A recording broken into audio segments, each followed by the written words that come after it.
you're considering this handle because you're looking at this, then don't hesitate. Here's the original right here.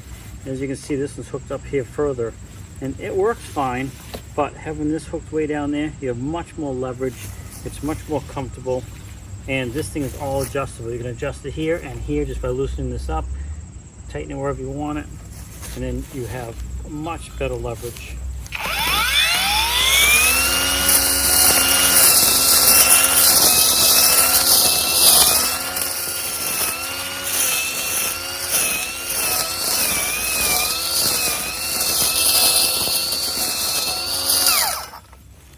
Yeah, I would say this is a game changer. It's much easier than this. You can put this down further, but then you're bending over.